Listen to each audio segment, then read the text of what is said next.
Malcolm Young, who has died aged 64, was the driving force behind AC/DC, the rock outfit that sold more than 200 albums over 40 years to become one of the highest-grossing bands of all time.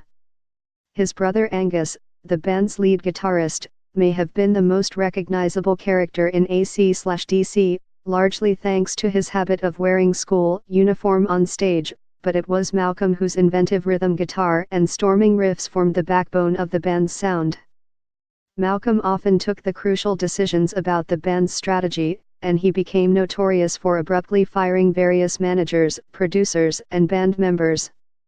AC/DC rocketed into rock's front rank with the release of Highway to Hell in 1979. Its swaggering juggernaut of a title track encapsulated everything that would make AC/DC great. Bass, drums, and crushing guitar chords created a roaring bulldozer of sound, enhanced by Angus Young's molten soloing, while the lead singer Bon Scott howled soulfully overhead. Disaster threatened the following year when the charismatic Scott died from alcohol poisoning. They came back with their next album, Back in Black, 1980, featuring a new vocalist, Brian Johnson. It bristled with such powerhouse tracks as Hell's Bells, You Shook Me All Night Long and the title song, and was a defiant statement of intent that sold over 50,000 copies. For Those About to Rock We Salute You, 1981, was another smash, and AC/DC's first US chart topper, a feat they wouldn't repeat until Black Ice in 2008.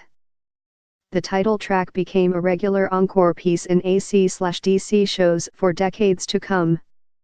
All three of these albums were produced by Robert John Mutt Lang, a Zambian-born British songwriter and producer who went on to work with Def Leppard among others, and they formed the core of the AC/DC legend. Malcolm was born in Glasgow, the seventh of the 8 children of William Young, who had been an RAF mechanic and a spray painter but became unemployed in the 1950s, and his wife, Margaret.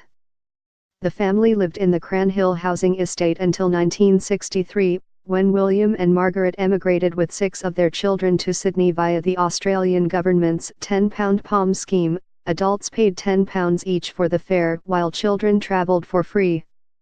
It was George Young, 6 years older than Malcolm, who first enjoyed musical success, as co-founder of the Easy Beats, the so-called Australian Beatles who scored international hits including Friday on My Mind, 1966.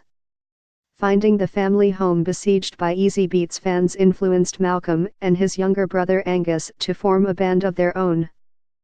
Malcolm cut his teeth with early groups including Beelzebub Blues, and developed an assured guitar technique influenced by Eric Clapton and Jimi Hendrix as well as Santana and Stevie Wonder.